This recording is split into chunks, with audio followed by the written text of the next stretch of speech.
Hello everyone, I am सुगम। Welcome back. तो कैसे हो आप सब? आई होप आप सब अच्छे होंगे। स्वागत है आप सभी का आपके अपने एसपी स्टडी यूट्यूब चैनल पर। तो गाइस, इस बार के बोर्ड एग्जाम की अगर आप भी तैयारी कर रहे हो और इस बार के बोर्ड एग्जाम में आप हिंदी में अपने पूरे के पूरे नंबर लाना चाहते हो तो इस वीडियो को आपको पूरा देखना है, ठीक है। तो पहले मैं आपको बताऊंगी कि जो आपका आलोक व्रत इस तरह से क्वेश्चन जो आपका आता है, खंड काव्य के आधार पर गांधी जी का चरित्र चित्रण कीजिए। तो इस प्रश्न का आंसर आप किस तरह से दोगे? अगर आप भी क्लास 12th में हो और 2024 का बोर्ड एग्जाम आप भी देने वाले हो और हिंदी आपके पास है सब्जेक्ट, तो इस वीडियो को आप पूरा देखा। अब यहाँ पर ये समझिए कि जो आपके ये क्वेश्चन होते हैं, कई तरह से ये क्वेश्चन पूछा जाता है, तो इस क्वेश्चन का आंसर आप किस तरह से लिखोगे? तो देखिए, अगर क्वेश्चन आपसे इस तरह से पूछा जाए कि आलोक व्रत खंड काव्य के आधार पर महात्मा गांधी के चरित्र की विशेषताओं का मूल्यांकन संक्षेप में कीजिए, तो आप इसका आंसर कैसे दोगे? और यही क्वेश्चन अगर आपसे इस तरह से पूछा जाए कि आलोक व्रत खंड काव्य के प्रमुख पात्र यानी नायक कौन है? गांधी जी का चरित्र चित्रण कीजिए, तो इसका आप आंसर कैसे दोगे? देखिए, कई बच्चे इसको गलत करके आते हैं, तो आप पूरा समझिए, सारा मैं आपको बताऊंगी। इन सभी के आंसर आपको किस तरह से लिख कर आने हैं, ठीक है। पूरा आप ध्यान से सुनिए। और यदि आपसे इस तरह से क्वेश्चन आस्क किया जाए कि आलोक व्रत खंड काव्य में आपको किसका चरित्र सर्वाधिक प्रभावित करता है, ठीक है। और इसी तरह से अगर ये क्वेश्चन आपसे इस तरह से आस्क किया जाए कि आलोक व्रत खंड काव्य के नायक की चरित्रगत विशेषताएं बताइए। और देखिए, एक और क्वेश्चन अगर इस तरह से आपसे पूछा जाए कि आलोक व्रत खंड काव्य का नायक कौन है, उसके चरित्र की विशेषताओं को लिखिए।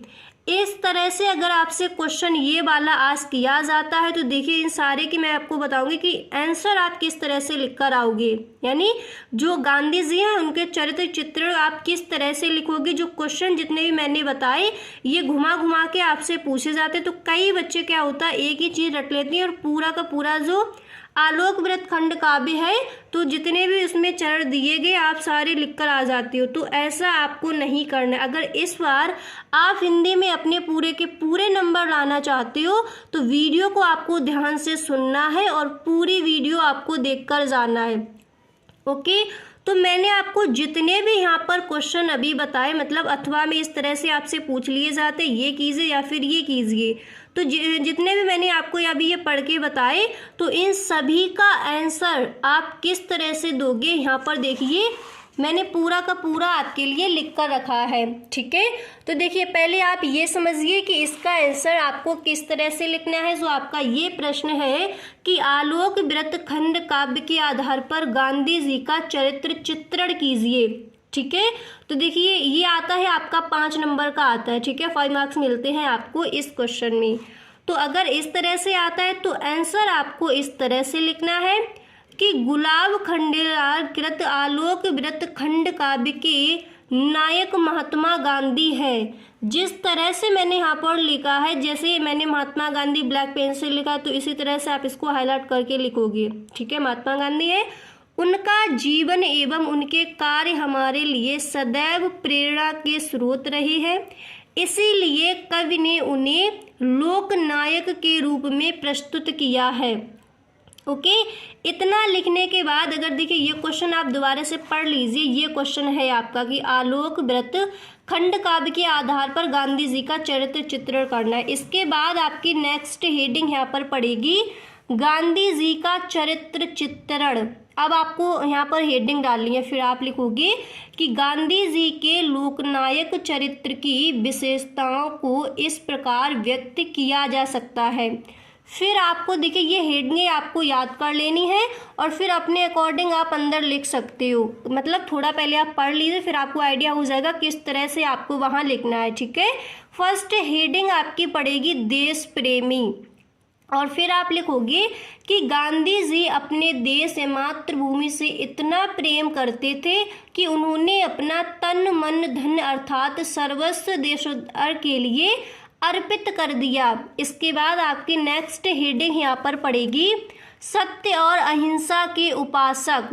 देखिए अगर आप हिंदी में पूरे नंबर लाना चाहते हो तो जिस तरह से जो क्वेश्चन आपकी डिमांड करता है उसी तरह से आपको आंसर देना है। ये नहीं मतलब आपसे पूछा गया कि आलोक वृत्त खंड काव्य के आधार पर गांधी जी का चरित्र चित्रण, और वहाँ पर आपने क्या किया जो और जैसे पूरा का पूरा आपने लिख कर रख दिया गांधी जी का चरित्र चित्रण वहाँ पर नहीं दिया है। ठीक है, जैसे प्रथम में क्या हुआ, द्वितीय खंड काव्य में क्या हुआ, तृतीय में, चतुर्थ, जितने भी हैं आपने सारे लिख दिए, तो फिर आपको एग्जामिनर पूरे नंबर देकर नहीं जाएगा। जिस तरह का आपका क्वेश्चन आस्क किया जाए इसमें कई सारे बच्चे गलती करते हैं, तो आप गलती करके नहीं आओगे। जिस तरह से आपका क्वेश्चन पूछा गया है उस तरह से आप आंसर दीजिए। तो सत्य और अहिंसा के उपासक हेडिंग पड़ेगी, फिर आप लिखोगे कि गांधी जी ने अपने जीवन में सत्य और अहिंसा को सर्वोपरि महत्व दिया। वे अहिंसा को महान शक्तिशाली अस्त्र मानते रहे। अहिंसा व्रत का पूर्ण पालन कोई बिरला व्यक्ति ही कर सकता है। इस तरह से आपको लाइनें लिखनी है गांधी जी के बारे में। फिर आप लिखोगे उन्होंने अपने जीवन में हिंसा ना करने का दृढ़ निश्चय किया। फिर ये लिखने के बाद देखिए इस तरह से आपको ये 4 लाइनें लिखनी है कि मुँह से उफ तक किए बिना अधिकारों के हित अड़ना है, नहीं आदमी से उसकी दुर्बलताओं से लड़ना है। ठीक है, इस तरह से आप लिखोगे। इसके बाद देखिए नेक्स्ट हेडिंग आप डालकर आओगे जनतंत्र में आस्था। फिर आप लिखोगे कि गांधी जी मानव में समता का भाव आवश्यक ही नहीं, ठीक है,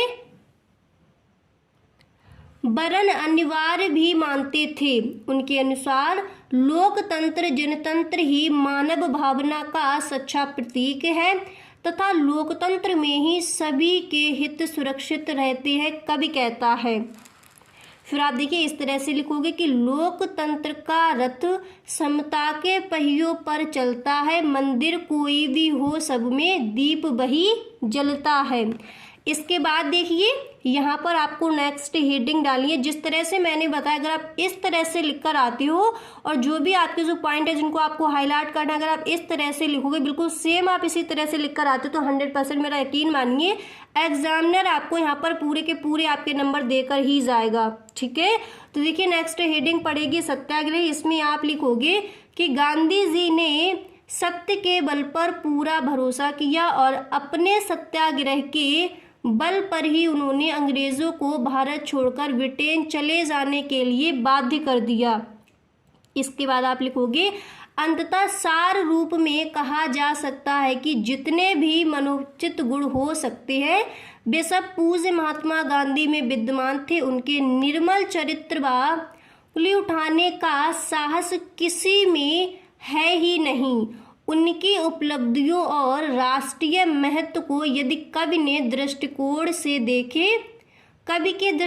से देखें तो कवि की ये पंक्तियां उनके विषय में बिल्कुल, इसके बाद आप लिखोगे बिल्कुल बैठती हैं। इसके बाद देखिए इस तरह से आपको लिखना है कि मेहता बिल्कुल सटीक। फिर देखिए इसके आगे आपको लिखना है यहाँ पर, देखिए इसके आगे आप लिखोगे सटीक बैठती है। ठीक है, फिर देखिए आपको ये 2 लाइनें लिख देने की मेहता हम सबों की क्या भलाती, सभी उस वृद्ध माझी की कला थी। ठीक है, अब देखिए जब इतना आप लिख दोगे फिर आपको देखिए जो मैंने यहाँ पर हेडिंग आपकी दे दी है इन पर भी आपको 2-2, 4-4 लाइनें बनाकर लिख देना। अगर आप उतना लिखते हो तो उतना भी ठीक है, मतलब यहाँ पर मैंने थोड़ा आपको बड़ा करके बता दिया। अगर आप इतना बड़ा करके लिखना चाहते हो, टाइम आपके पास आए तो फिर आप लिख सकते हो, नहीं तो आप उतना ही आपका ठीक है। ठीक है, तो हेडिंग मैंने यहाँ पर दे दी राष्ट्रीय एकता के पक्षधर, हिंदू मुस्लिम एकता के पक्षधर, एंड नेक्स्ट है आत्मविश्वास के धनी, नेक्स्ट है ईश्वर के प्रति आस्थावान। तो देखिए अब अगर आपका ये क्वेश्चन इस तरह से पूछा जाए कि आलोक वृत्त खंड काव्य के आधार पर गांधी जी का चरित्र चित्रण, तो जैसा कि मैंने यहाँ पर बताया उसी तरह से आपको करना है। और जितने भी मैंने शुरुआत में आपको बताए थे कि इस तरह से यही क्वेश्चन वो था आपका पूरा, इसी तरह से जितने तरह से मैंने आपको बताए थे क्वेश्चन पढ़ के, तो कोई भी आपका क्वेश्चन आए तो आंसर आप इसी तरह से इसका लिख कर आओगे। जैसे मैंने आपको बताया था आलोक वृत्त खंड काव्य के प्रमुख पात्र यानी नायक गांधी जी का चरित्र चित्रण आए, या फिर उनकी विशेषताएं, या फिर इस तरह से क्वेश्चन आस्क किया जाए आलोक वृत्त खंड काव्य का नायक कौन है, उसके चरित्र की विशेषताओं को लिखिए। मतलब इस तरह से कोई भी आपका क्वेश्चन आता है तो आंसर आप इसी तरह से लिख कर आओगे। क्लियर हो गया? तो गाइस आज के लिए बस इतना ही, मिलते हैं नेक्स्ट वीडियो में। Thank you.